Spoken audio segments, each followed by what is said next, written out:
I wanted to point out one other scenario. They go and they start building a house on it out of their pocket. So there's no lender trying to get a first lien position. They build this fourplex, which is worth what? 220, 250,000 more. Okay. So now your $60,000 note is probably, you won't even have to discount it to cash out of it. You go find a note buyer. It's so secured that, you know, the worst thing would ever happen is that they just kept making their payments on time. And the best thing for the note buyer would be if they quit making their payments and they got a $300,000 property back. Right. Exactly. So there's a lot of different scenarios, man, on that deal. I could see it 9 ways to Sunday. So yes, and the other part is that even if the lender wants to get the first lien position, they're going to cash out at face value, right, of whatever's being owed. So it's like selling the note with zero discount, because they're just going to cash you out. If at that point they still owe $55,000, well, they're going to give us $55,000 because that's the balance of the note. So whichever way, there's only one way for us, and that is to win. Right. So it's, but the other guy wins too, because he couldn't afford for bank financing at the time. He couldn't afford for a loan right there. He now gets to do only a low payment of $430 for the next 20 years while he builds up his cash and his credit and his relationships and things to be able to build. So it's a win-win for everyone. And the seller gotten his $5,000 on top of insurance money. So it's really a win-win. So let's talk about another case, a case where things didn't go as well as we thought, right? Are you ready for that one? Yes, sir. Okay. So unfortunately, I have to disappoint you. I don't have many bad cases like that, because when you buy something for 10 or 20 cents on the dollar, all hell has to break loose for you to lose money on a deal. But we did manage to lose money in about 5 or 7 deals. And here's why we lost money. Because we stopped following our own process.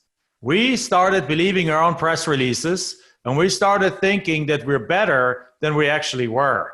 And that's where we made the mistake. So our process works such that, and I'll tell you the deal, but it's kind of important to have that little background information. Our process works such that everything is designed such that you have the least amount of work up front, and you only do all the necessary detailed research once you have a deal under contract. So if you send out 1,000 letters and you get 100 phone calls, we do almost no research on the $1,000 letters, basically just to identify a good county, right? But then on the 100 people that call us, we do very minimal research, because just to figure out what the value is, then we make our offers, and then of those 100 offers, let's say we get 3 accepted. On those 3, we do a deep dive and figure out all the details. So here's what we did. We had experience in a certain area. We already bought dozens of properties. They all used to be like 1-acre properties worth like about $15,000. We made our $1,500 offer on these properties, got them under contract, sold them for $10,000, made $8,500 or $8,000, just live happily ever after. Deal after deal after deal in that area. So we went back in that area, and we got us just a little bit over in a different area, got a whole bunch of phone calls from properties. Subdivision looks exactly like the same way. Houses everywhere, empty lots everywhere. It was like, great, wonderful. So we made our offers for these properties. We figured, okay, they're a little smaller, perhaps they're only worth $10,000. So let's offer like $800 on these properties. I got like 7 under contract. And then it's like, okay, great. We know the area already. We don't need to do any research. So we just went and bought these properties, paid $800 plus a little bit closing cost. In these kind of deals, we actually closed them without title companies. We did our own title searches, did our own document draw up, and we bought them for $800. And then we went and sold them. And what is our surprise? They're not buildable. Now, why the heck are they not buildable if we just bought plenty of them that were buildable? It's like, because they were only half an acre, and there's houses all over. It's like, how they're not buildable if right next door there's a house?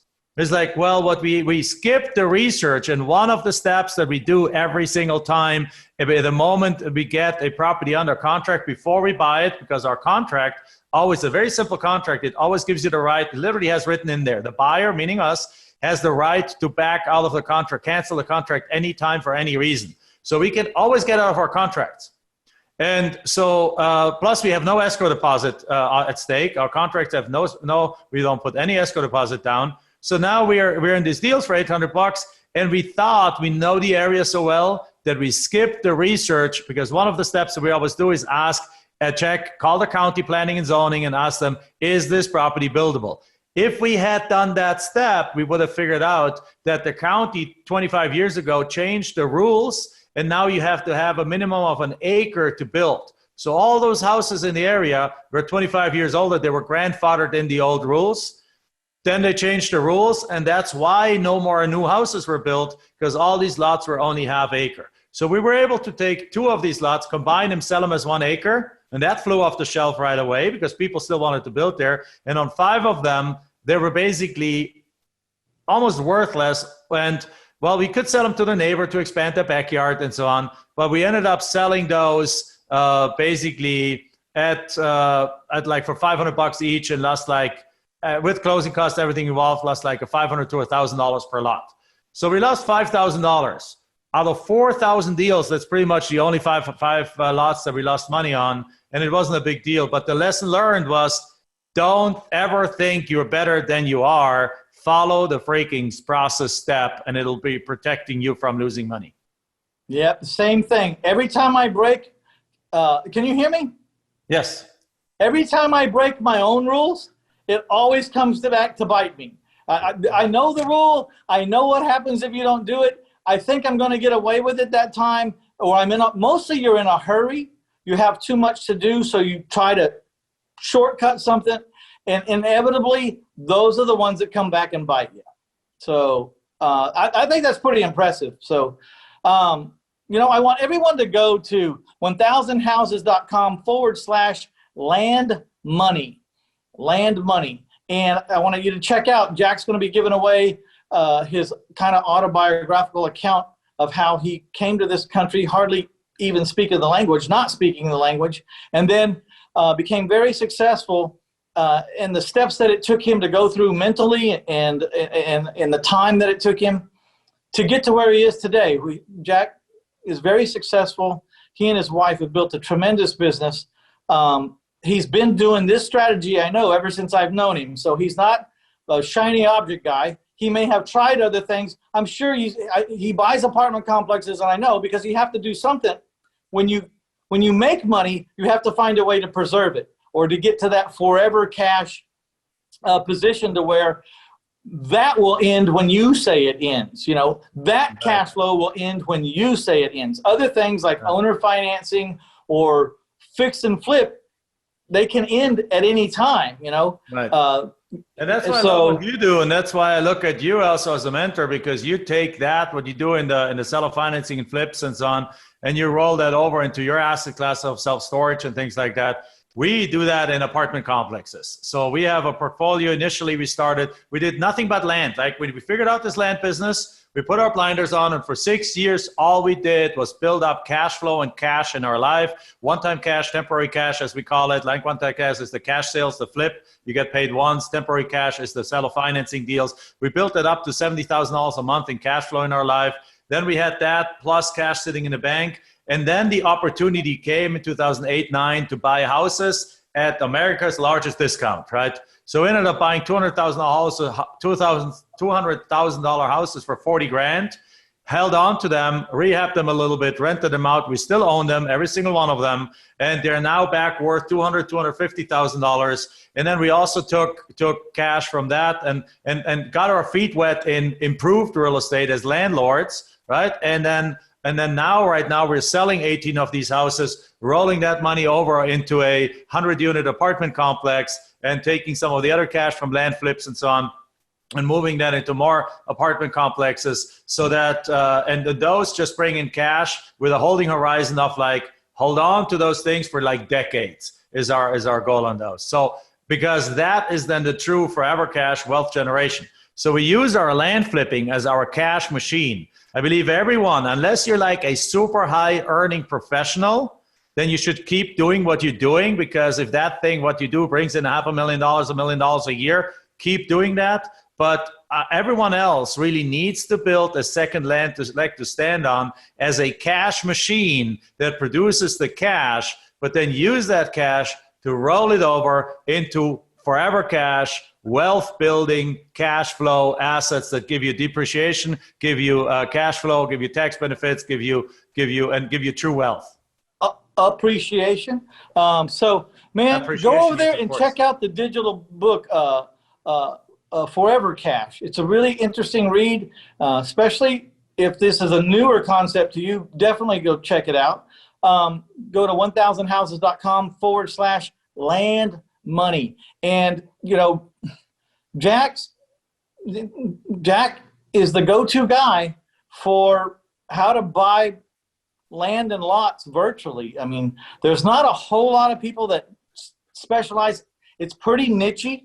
It gets down, and what you want when you want to get rich, you got to find a niche, right? So you got to get it down so that you can become an expert in all the little tiny minutia. Now you can go out there and you can pay the street, and it may run you out of business, the street, because the street's ruthless. Or you could invest a little money and team up with Jack and just learn what he's learned over a long period of time, learn it in a very short period of time, and have confidence, someone to bounce things off of if you want to get to that level, and don't have a bunch of anxiety about what you're doing, because someone has already proven this model, and you don't have to go invent it.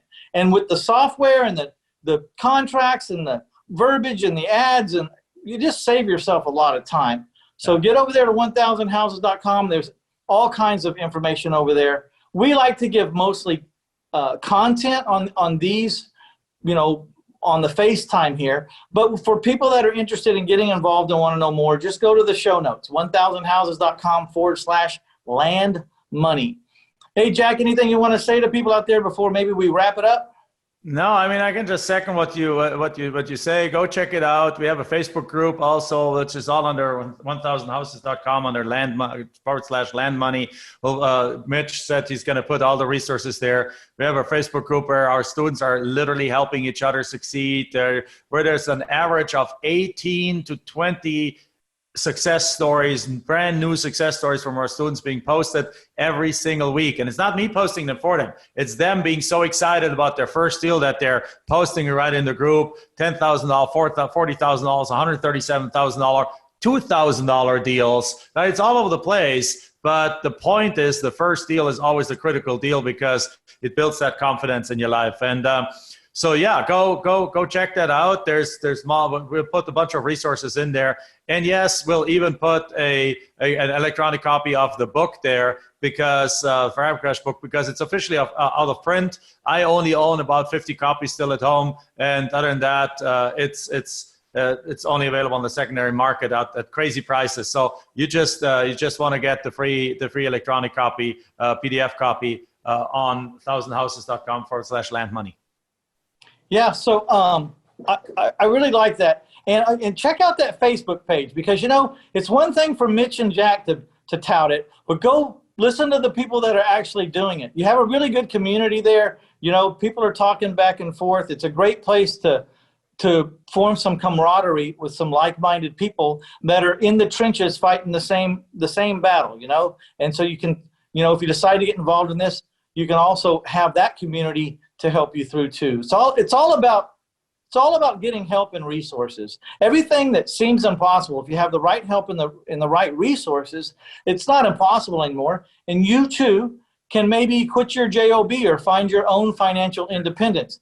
What this podcast is about, it's not whether you buy Jack's thing or you buy my thing, or I don't care what thing you buy. What this podcast is about is that you find your niche in life and you become financially free so that you can become the person that you're supposed to be, and stop giving 2,600 hours a year to someone else and making it possible for them to be who they need to be.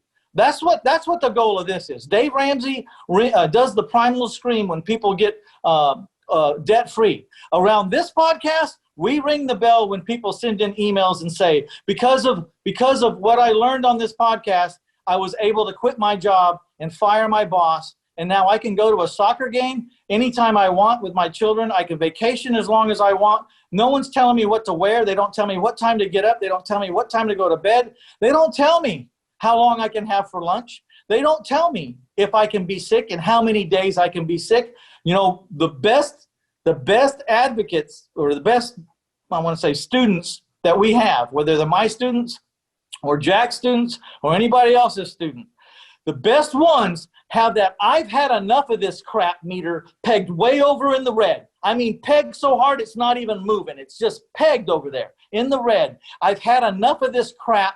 I'm going to start spending some extra time after this job, in between this job, and I'm going to figure out how to leave this job. That's you know what made the difference for my brother to come on board? They have a 3-year-old baby boy, and his wife got maternity leave, and then she had to come back, and she's now juggling a job where they ask her to do, where she went back only 50% of the time, but they're obviously asking her to do 100% of the job in 50% of the time while taking care of their son, and it's become too much, so much that I finally reached the point of, you said, the boiling point, the breaking point. I was like, had enough. I had enough. It took 18 years of doing that, of watching us, but finally their life situation has gotten to a point that it's no longer bearable. And the funny enough thing is that in spite of all the things they have, when the urge is big enough, you'll find the extra time, because they don't really have extra time to go do this business. But guess what? If the urge is big enough, you start changing your priorities. You start saying no to certain things that you're spending your time on that is wasteful. And all of a sudden you go and find the time to do them. Just like you with your health, right? You had some wake-up calls and some things that all of a sudden the priorities changed. And look at you right now. Boom. Mitch 2.0, Mitch 3.0 is there. And I absolutely love it. By the way, congratulations to that. Thank you very much. So I'm sure you'll enjoy it.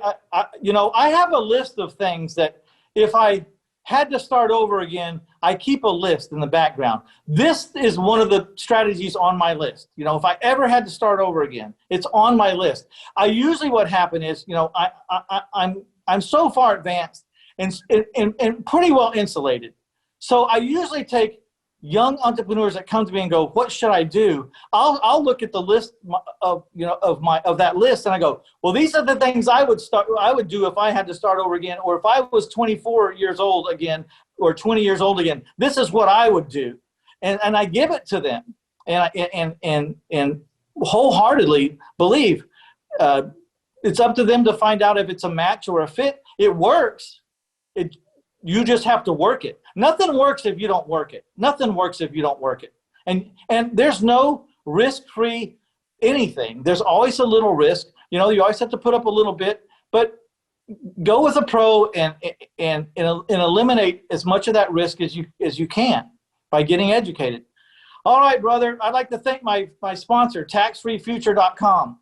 You need an IRA, or you have an IRA, or a 401k, or a solo 401k, a health savings account. If you have an account and you're not self-directing it, think about self-directing your account, rolling over to taxfreefuture.com. You take control, and we'll show you the kinds of things you can invest in. You can use your IRA to invest in lots that Jack's talking about. You can use your IRA to loan me money, or to loan Jack money, or to buy your own stuff. There's a whole world out there. Quit leaving your financial future to these yahoos on Wall Street. They do not give a crap about you. And even if they did give a crap about you, they don't control that machine. It's all, for me, gambling.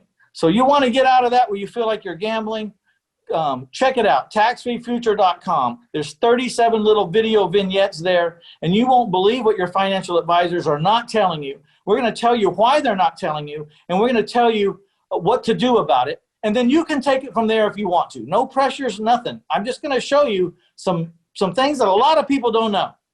And you'll know they're true when you hear them. Taxfreefuture.com. Check it out. All right, Jack, we're out of here. I'd like to thank the audience. I'd like to thank everybody for stopping by to get you some Jack Bosch. And check out 1000houses.com/land money. Get your free book of digital book, Forever Cash. It's a good read. And also, check out livecomm.com, livecomm.com. There's a reason why my last 300 properties have only lasted 9 days on the market. I average 12% down, and I have 25,000 people that I can hit for 2 cents a piece to let them know when I have another owner-financed house available. That's why. Livecomm.com plus a free Facebook account. It's all you need, and you don't have to worry about sales anymore.